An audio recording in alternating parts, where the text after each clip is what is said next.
As I said, this has been quite topical of late. There's a lot of different theories swirling around. Some of them are verging on conspiratorial, but it's important to address it because it is real. It's not actually, the existence of it is not a conspiracy. Time magazine is running a Great Reset issue.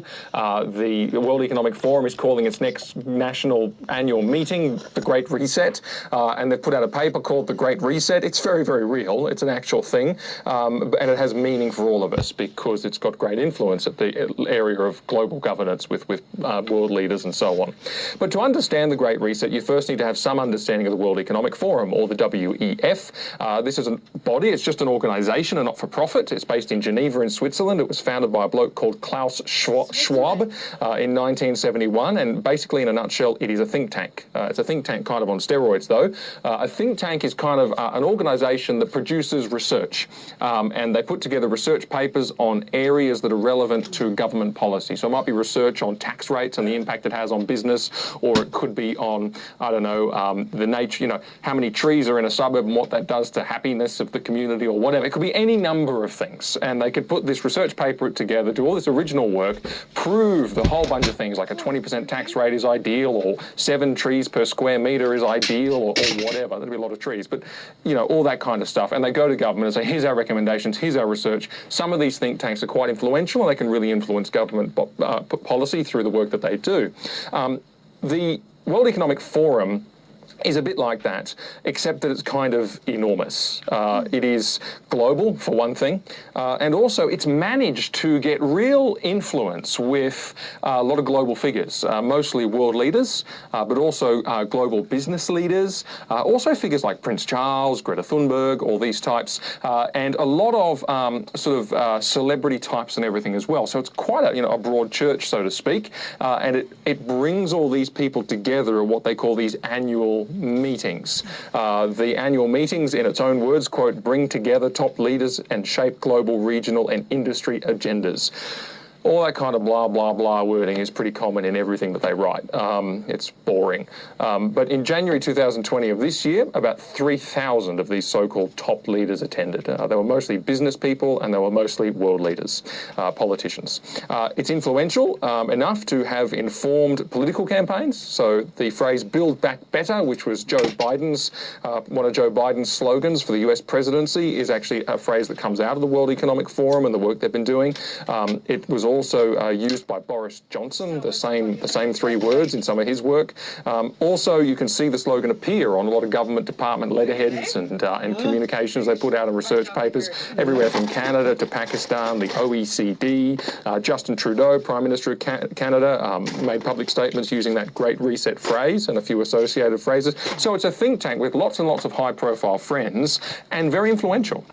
It influences governments, it influences businesses, and it influences the way all these people think, because they get together and talk about this stuff and go away and do their own thing, and it's all lodged in their head.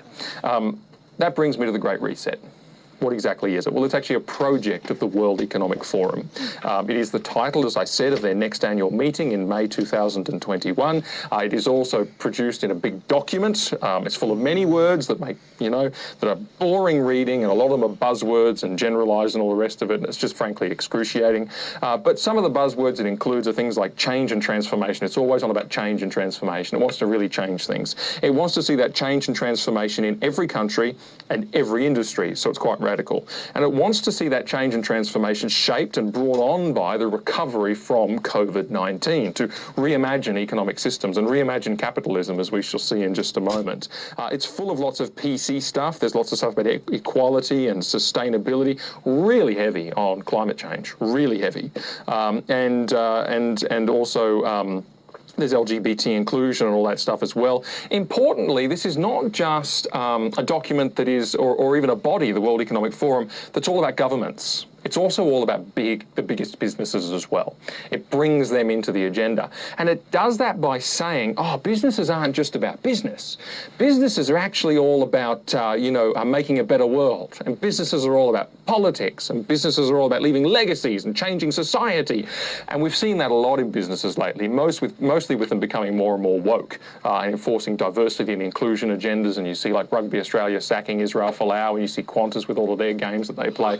We're seeing this this a lot in business. Well, the World Economic Forum is inviting businesses into the fold and saying this is business and government, and we're all into this thing of making a better world. That's significant because we're about to see the World Economic Forum supports stuff that traditionally businesses would not embrace, but they've cleverly included business in the agenda. So that's very clever on their part. Now, all of that's very general. But there are times when people like Mr. Schwab himself, Klaus Schwab, are a lot clearer about their meaning, and they really distill what they want, and you can get a sense of what they really mean with a bit more clarity and a bit fewer words. One example is October the 22nd, Time magazine, an article by Klaus Schwab himself summarising a lot of his work and much of what the Great Reset stands for. And I'm going to just read some quotes and make comment. He says this, for example, he says, "A better economy is possible, but we need to reimagine capitalism to do it." What he really means is pitch out capitalism and put something in its place, but reimagine is a little bit more acceptable and genteel in the diplomatic world. He goes on to say the same economic system that created so much prosperity in the golden age of American capitalism in the 1950s and 1960s is now creating inequality and climate change. So in other words, capitalism's no longer any good. It was great, but no longer any good. And he says, and the same political system, so not economic system, but now political system that enabled our global progress and democracy after World War II now contributes to societal discord and discontent. Each was well-intended, but had unintended negative consequences. So short version, capitalism's bad now, democracy's bad now. Both of them are broken, both of them need resetting, both of them need fixing. You can get a sense of where this is going. He says crazy things like evidence that democracy is now splintered and messed up is things like Black Lives Matter and the climate justice movement, which is insane because these things have not been birthed from belief in democracy or any of the ideals of democracy.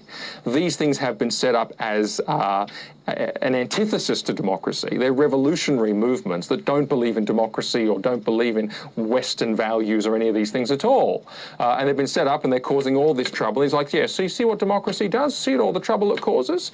No, these are anti-democratic movements. And you see this a lot. It's almost like a kind of gaslighting. For example, with Biden and the Democrats coming in and saying, now's the time for healing. We're all going to, heal America. We're going to have peace and quiet like we couldn't have under Donald Trump because of all the division and the anger. And we know that the movements that were causing the violence when Donald Trump is still president, but, in the Trump term over the last few years, we know that they're left-wing movements. We know that there's Black Lives Matter that was doing that. We know that there's Antifa that was doing that. It wasn't, Trump following, Texans that were doing that. It just wasn't. But see, there's the kind of gaslighting here. It's like, oh, well, now we can heal because that was his fault when it was them all along. Anyway, that's a slight tangent, but it's becoming more and more common. So Klaus Schwab is up the creek on that stuff, but nonetheless, that's his point. He says, capitalism's got to change, democracy's got to change. He goes on, there are reasons to believe a better economic system is possible and that it could be just around the corner. He goes on to say two reasons for that. COVID-19, here's a great reset opportunity. Here's a new economic system we can bring in. Now's the chance, since we've botched our economies effectively, and maybe we can do something different now to hide that. The other thing he actually uses a lot, and that the World Economic Forum uses a lot, is climate change. Climate change as another sort of crisis, so to speak, to precipitate a massive reinvention of these systems. He goes on, for the past 30 to 50 years, the neoliberalist ideology has increasingly prevailed in large parts of the world. This approach centres on the notion that the market knows best, that the business of business is business, and that the government should refrain from setting clear rules for the functioning of markets. Those dogmatic beliefs have proved wrong, but fortunately we are not destined to follow them. Yeah, really? Okay. I would say that a lot of the debt trouble that Western countries are in right now isn't because of markets, but it's because of government interventions, like coronavirus. Seriously. But anyway, notice how he's saying that businesses, he's bringing them into the political realm. The business of business is no longer business, but something far greater. Join us, be part of this program. That's really significant. And here's the other thing. He says these things have been proved wrong. The reality is that the last, since World War II, if you look at the democratic and the capitalistic systems of the world and how that's spread into more and more countries, the reality is that it has lifted more people out of poverty than at any other time in history. It has elevated more into the middle class than at any other time in history. It has raised up the lives of more people. It has improved the lot of more people than any other move or idea in all of history. And actually, when you do that, you get all the other things that Mr. Klaus says that he wants. You get, for example, far less emissions per capita with the technological advancement and with the change from a country from third world to developing to first world. You get all sorts of benefits. And he says, no, we don't want those benefits through the capitalistic tradition. We've got a better idea. That's important to note. Here's something far more telling. A video was released by the World Economic Forum, since deleted, interestingly, based on the notion of imagining life in 2030. It's a short video with a number of taglines. The first tagline that appears on the screen, and indeed the thumbnail of the video, was, "You'll own nothing and you'll be happy." Now here's a question. Who exactly is you? Who's owning nothing?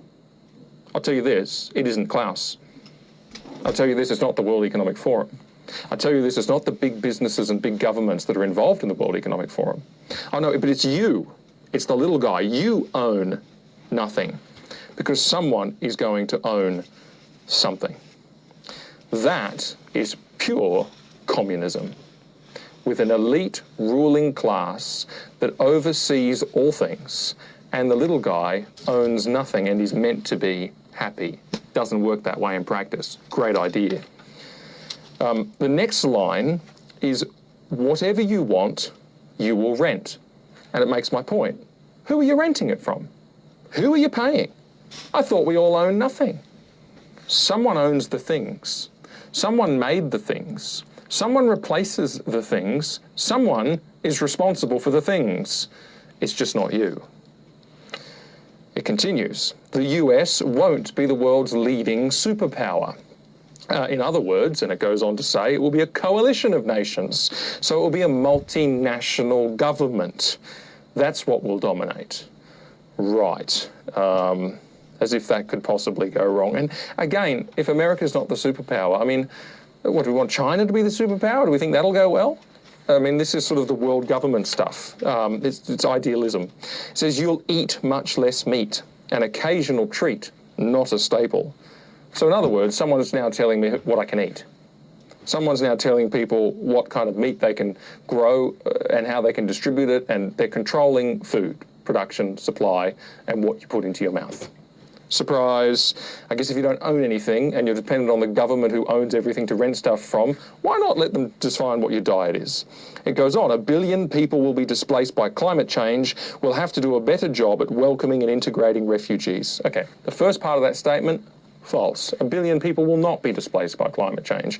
But even if climate change was happening of that nature, there's plenty of work been done to show that the best way to deal with it is technological advance, and actually have the technology to deal with it. People can live anywhere with the right technology. People can handle anything with the right technology. And it's technological advance that will do it. But no, they say instead we're going to have to welcome and integrate refugees. And what this is based on effectively, and frankly a lot of countries do a great job welcoming and integrating refugees. They just do it in a sustainable way. But of course this is based on the idea that all cultures are relative, a relativistic view of culture. That there's no culture that's better than another. There's no values that are better than others. You know, no country has gotten further ahead because of its values and its culture, which are good. And therefore, to dilute that doesn't matter. Doesn't matter. It is to, and you'll go on to see that they don't believe in Western values. And so that's really what they're after. They want the Western world to be overwhelmed by cultures from the developing world quickly so that they no longer exist. It says polluters will have to pay to emit carbon dioxide. There will be a global price on carbon.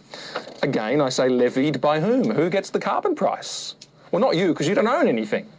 No, the carbon price will go to the people who own the stuff, and they'll get fatter and they'll get richer. And at whose expense will that be?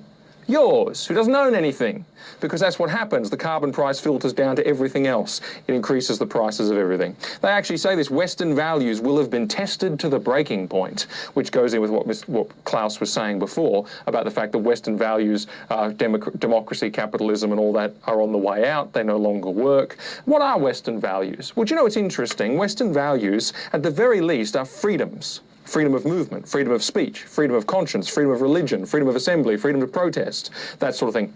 At least people agree on that.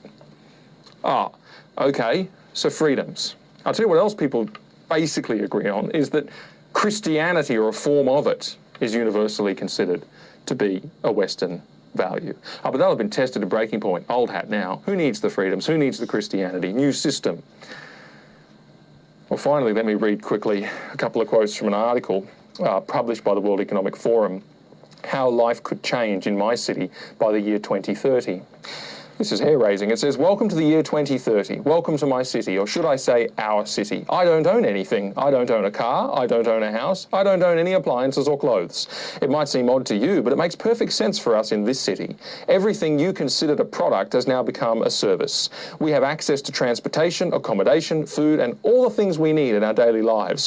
One by one, all these things became free, so it ended up not making sense for us to own much. Now again, someone created that stuff. Someone has power over that stuff. Someone takes the rent for that stuff, as it said in the last list. Someone developed it. Someone repairs it. It's just that you don't own it. You don't own it. Someone's getting rich off it. Once in a while, and note this is how it closes. Once in a while, I get annoyed about the fact that I have no real privacy. Nowhere I can go and not be registered. I know that somewhere, everything I do, think, and dream of is recorded. I just hope that nobody will use it against me. I mean, that's just 1984 out in the open. It's not even hidden. So you're going to be tracked. Everything you think, everything you dream of, everywhere you go will be registered. You will be... So I wasn't wrong, was I, when I said, oh, it's just you that won't own it. It's just that you that pays all the money. It's just you that has your life controlled to the point of whether you can eat your meat or not. It's just you now that is tracked and watched and followed. This is pure communism. Notice, all in all, it's a good life, much better than the path we were on, where it became so clear that we could not continue with the same model of growth. We had all these terrible things happening: lifestyle diseases, climate change, the refugee crisis, environmental degradation, completely congested cities, water pollution, air pollution, social unrest and employment. We lost way too many people before we realised that we could do things differently. It's utopian. It'll solve the fact that there's countries in the world from which people want to flee because of war. We're going to end wars. Have you heard that before? We're going to have world peace. There's going to be no refugee movements. We're going to get rid of diseases. I mean, for heaven's sake. We're going to get rid of climate change, as if that's within our power. I mean, it's utopian, communistic. Now, here's the thing. Is this a conspiracy theory? I don't know. I mean... I should say just no. I was going to say I don't think it is, and then I said no, and it sounded like I said I don't know. That's not what I meant. I don't think it is. It's a real idea by a real bloke and a real entity. The problem is that entity happens to be sort of the hobnobbing place of many world leaders and business leaders, and these ideas are going to be rubbing off on them. Now, I hope that our government has the good sense to resist this. I don't have a lot of confidence, because the thing is, there's not many Donald Trumps in the world who are not part of this establishment class who have to pander to their friends in the political world, right? That have to be seen to pay credence to this stuff because their future and their politics and their lives depend on it. Trump was a true outsider, and that's why they didn't like him. We don't have many of those figures. And this shows us how these people at the very top in these global institutions, how they are thinking. They actually are Marxists and or communists and or something a little bit like both of those things, whatever word you want to give it, centralized government people. They are that kind of person. This is what they believe. They believe in the power of themselves and their own ideas to make a utopia that puts people into a position of total control. Total being controlled, that is. And here's the thing. COVID-19 has shown that the West will embrace this, at least at first. In exchange for a sense of safety and security and for handouts from the government and for the odd footy match where we have state of origin with 50,000 and yet we can't even go to a church with all of our friends at church, not allowed to do that, but a 50,000 footy match is fine. For that, we will give up most things. We will give up our movement. We will give up our work. We will give up our Western freedoms like protesting and assembly. We will give up connection with our family. We will give up everything because the government will keep us safe. Isn't that precisely what they want? No wonder Klaus Schwab has written a book, COVID-19 and the Great Reset. Because this, he says, is exactly what we want. And that was what we did for a disease with a 99.9-something% survival rate for young people and a high 90% survival rate for old people. As if it was the Black Death and we're all going to die. Give away a lot, don't we? Quickly, easily. People will drink this up at first. But as the old saying goes, you only vote for communism once. And by the way, COVID-19 was one thing. The next they'll try and engineer into a crisis to get more of this agenda off the ground will be climate change. And it's very clear in the Great Reset documentation that's precisely what they want to do. And that really is, I think, the threat posed by this, is the influence of this group, the World Economic Forum, and the way people are primed to accept it. You know, I was asked very recently at a public forum what I believe is the biggest threat in the next decade or two, which we're largely unaware of. That was the question I was asked. It was actually at a forum in Alice Springs. And I thought about it, and I didn't want to give an answer because it sounds crazy. But I said then, communism. And I have thought that for a while, but I haven't really said it, because if you take people too far ahead of where they are, they switch off and don't listen to you. But that is what I believe. It's already happening institutionally in many changes to legislation. In many changes around crises like COVID-19, the response is communistic. Or maybe there's a more precise word, but communistic is close. It's already happening radically in movements like Black Lives Matter. We're trained Marxists, they said. They're revolutionary. They want to wreck the joint. They're total, this is how they think. Or Extinction Rebellion, or Occupy Wall Street, or Safe Schools, or any number of others. And there'll be more in the future. It's already happening mentally, by capturing the minds of young people in the education system. If you teach them Marxist and communistic concepts in the curriculum for long enough, they will embrace it when it arrives. I know more than one young person who's recently finished Year 12 who proudly announces that they are Marxists. And it was purely, I can tell you, because of their education. That's here in Australia. But of course, it has to happen, doesn't it, when you remove God? Where else do people go for contentment, for security, for purpose, for everything of that nature? If there is no higher authority than the state, and with starry eyes and with their misplaced hopes, they will start looking to the state to make them happy. It won't last because it'll prove false, but that's where people are starting to look. But there is something more than the state. There is something more than politics. The destiny of all things, ultimate meaning, are found in none other than the living God. Utopia is not on this earth. Utopia is in the next life and the next world.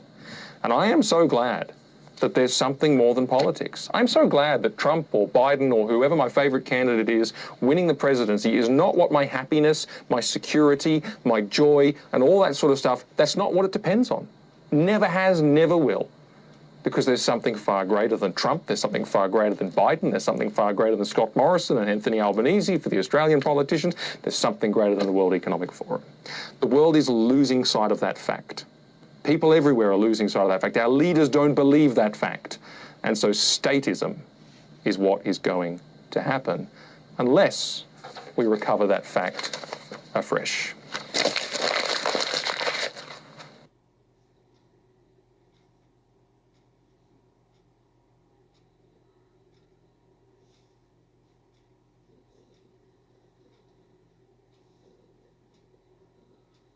Hi. So in 2016, you tweeted out a list of 20 people that you called alt-right or alt-right friendly. It included Ron Paul, Pat Buchanan, Ann Coulter,